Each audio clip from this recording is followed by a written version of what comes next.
જગ્યા જ નથી યાર સેન્ડવિચ ખવડાવી દીધી. Hello everyone, welcome to the DJ vlog. કેમ છો બધા? હોપ બધા મજામાં જશો અને બધાને મારા વ્લોગ જોવાની મજા આવતી જશે.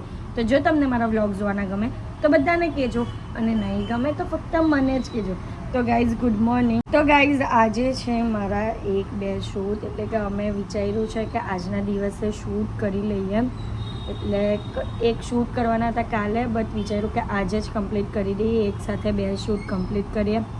તો અત્યારે તો અમે લોકો સ્ક્રિપ્ટ લખવા બેસશું, કારણ કે અમે જે આગળ સ્ક્રિપ્ટ લખેલી હતી ને તેમાં મને મજા નથી લાગતી, એટલે હું ફરી એકવાર આજે સ્ક્રિપ્ટ લખીશ. અને હું અને હાર્દિક એટલે અમે બંનેનું મગજ જ્યારે મિક્સ થાય ને ત્યારે કઈ રીતની સ્ક્રિપ્ટ બનીને આવે છે એના માટે અમે બંને સાથે બેસીને સ્ક્રિપ્ટ લખશું. અને એક સ્ક્રિપ્ટ ઓલરેડી લખાઈ ગયેલી છે, એને શૂટ કરવાનું છે, બટ થોડું ટાઈમ હિસાબે અમે લોકો શૂટ કરશું. તો ચલો પહેલાં તો સ્ક્રિપ્ટ લખી દઈએ બીજી, અને એના પછી કેટલા વાગ્યાનો શૂટ ડિસાઈડ થાય છે તે તમને કહીશ. અને ઓલરેડી તમને ખબર પડી જ જશે તમે બ્લોગમાં એન્ડ સુધી જોશો તો. અને ચલો આજના દિવસની શરૂઆત કરીએ, અને આજના આખા દિવસમાં જે પણ કરીશ તે બધું તમને બતાવીશ. તો બ્લોગને એન્ડ તક જોવાનું ભૂલતા નહીં. તો ગાઈસ સ્ક્રિપ્ટ લખવા બેસી ગયા છે. શ્રી ગણેશથી સ્ટાર્ટ કરશું. ચલો શ્રી ગણેશથી સ્ટાર્ટ કર. આ છે ને ગાઈઝ આવી રીતના અમે છેકોમાં દે જ્યારે અમે સ્ક્રિપ્ટ થઈ ગયેલો હોય ને કન્ફર્મ તે ભલે લખાય શ્રી ગણેશ સાય નમઃ, અને પછી ચાલુ થાય. બોલો હવે કંઈક નવું લખીએ. પેલી વાળી સ્ક્રિપ્ટમાં કંઈ ઇન્ટરેસ્ટિંગ નહીં લાગતું. એટલે ગાઈઝ ગણપતિ બાપાના આગમનની સ્ક્રિપ્ટ બનાવવાની છે, તો એકદમ બધું ચૂનીને કરવું પડે એકદમ, કારણ કે આગમનની સ્ક્રિપ્ટ છે ને એટલે બહુ વધારે પડતો ઝઘડો એવું તો લેવાય જ નહીં, કારણ કે બાપાનું આવી રીતનું છે પ્રમોશન કરવાનું.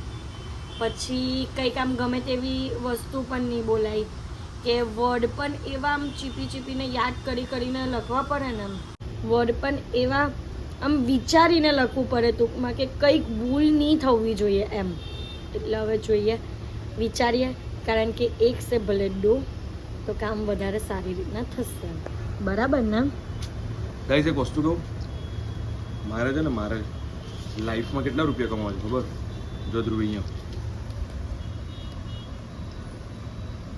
1 2 3 4 5 6 7 8 9 ને 10 આટલા રૂપિયા ભગવાન મહેનત ના આપી દે ને, બસ બહુ થઈ ગયું. બરાબર.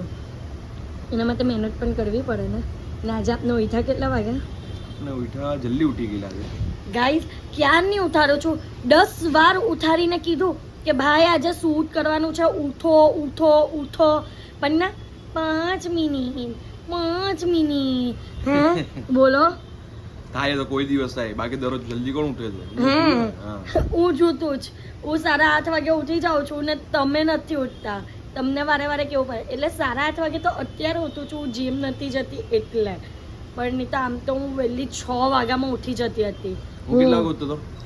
એ તો સપનામાં ને, એ તો તમારા દિવસ ગયા, એ દિવસ તમારા ગયા. 5 વાગે કોણ ઉઠતું હતું? એ દિવસ ગયા, આવશે પાછા. હા તો કઈ નહીં, જોઈએ. તો ગાઈઝ અત્યારે અમે લોકો નીકળ્યા છે ખાટુશ્યામ મંદિર જવા માટે, કારણ કે રાતના ટાઈમ પર છે ને બહુ પબ્લિક હોય છે, એટલે વિચાર્યું કે અત્યારે જ ચાલ્યા જાય. અને એટલો તડકો છે ને કે દુપટ્ટો બાંધવો પડે. 11 એટલે ગાઈઝ હું કહો શ્યામ મંદિર છે, દર 11 માં જતા હોઈએ છે શ્યામ મંદિર.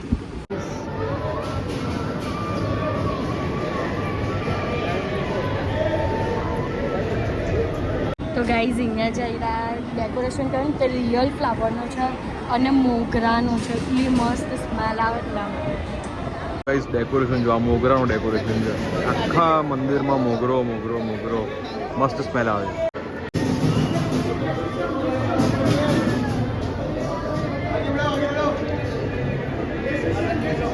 જય શ્રી શ્યામ. ગાઈઝ અમે ખાટુશ્યામ મંદિરથી આવી ગયા છે, અને આજે અમારા એટલા જલ્દી ફાસ્ટ 10 થી 15 મિનિટમાં દર્શન થઈ ગયા.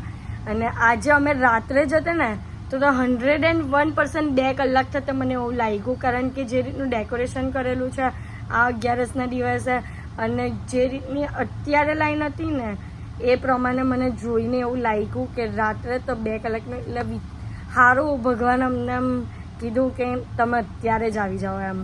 તો મસ્ત દર્શન થઈ ગયા.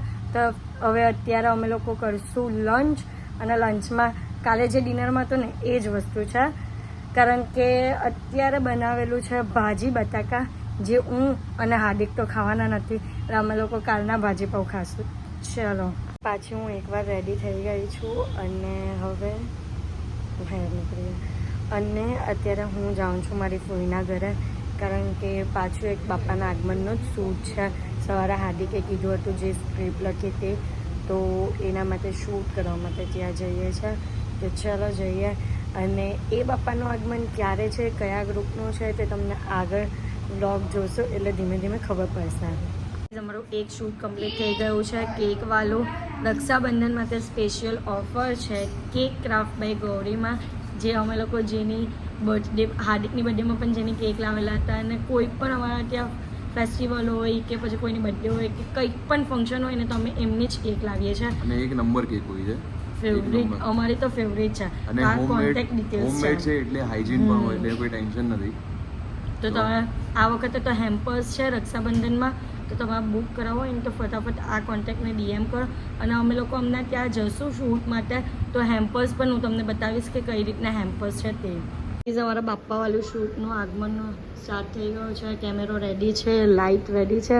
જીતને કામ પર લગાવ્યો છે, થેન્ક યુ જીત. અને હાર્દિક પણ રેડી. ચલો સ્ટાર્ટ. કોણ? મારા સાસુ.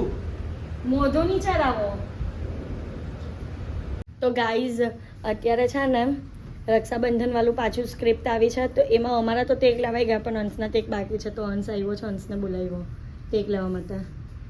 તો ગાઈઝ અમે લોકો બિન્ટાફોઈના ત્યાં આવેલા હતા ને, અને બિન્ટાફોઈ એમ જ મોકલે ને એવું બની જ નહીં શકે. એમની સ્કિલ તો કુકિંગની બતાવી જ દે. સેન્ડવિચ બનાવી છે બધાના માટે.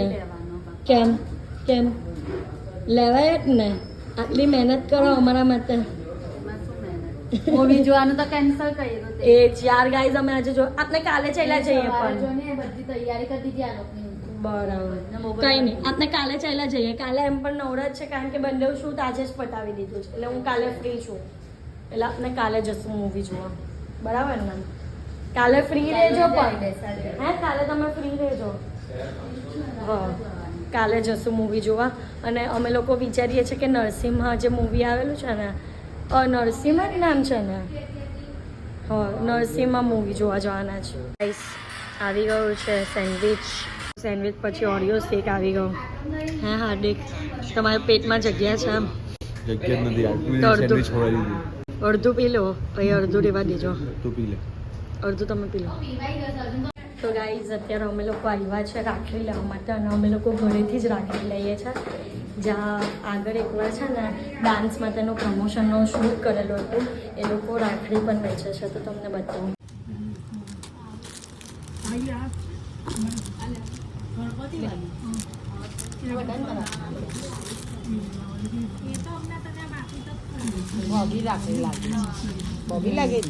હા ભાભી રાખડી જ છે.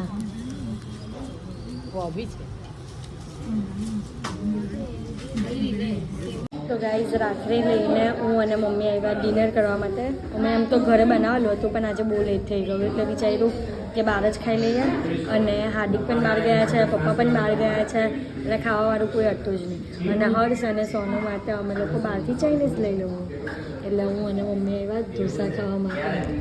તો બંગડા ક્યાં પીર કોને કીધું? મન સિંધી લુક ક્રિએટ કર્યો ગાઈઝ. તો ગાઈઝ અત્યારે અમે લોકો ઘરે આવી ગયા છે, અને જે શૂટ માટે જવાનું હતું ને તે કેન્સલ અત્યારે થયું, કારણ કે અમે લોકોને બહુ જ લેટ થઈ ગયું હતું. અમે 11:30 અત્યારે ઘરે આવ્યા છે એટલે. અને બીજી વાત એ કે જે સવારે ગણપતિ બાપાના આગમનનું શૂટ કર્યું હતું ને, તે વાલા બાપાનું આગમન છે નિર્વિઘ્ન ગ્રુપવાલાનું. અને 25 ઓગસ્ટના દિવસે એ ગ્રુપનું આગમન થાય છે, અને એડ્રેસ સ્ક્રીન પર આપેલો જ છે, તો પહોંચી જ જજો એ પણ આગમનમાં. એ પણ બહુ જ ગ્રેન્ડ આગમન થવાનું છે. વિડીયો ઇન્સ્ટાગ્રામ પર આવશે એટલે તમને ઓટોમેટિક ખબર પડી જ જશે કે કઈ રીતનું આગમન થવાનું છે તે. તો બસ આજના માટે આટલું જ. તો તમને મારો આજનો બ્લોગ ગમ્યો હોય તો લાઇક, શેર એન્ડ સબસ્ક્રાઈબ કરવાનું ભૂલતા નહીં. અને જેમ સપોર્ટ કરું છો તેમ જ સપોર્ટ કરજો. Love you guys, by.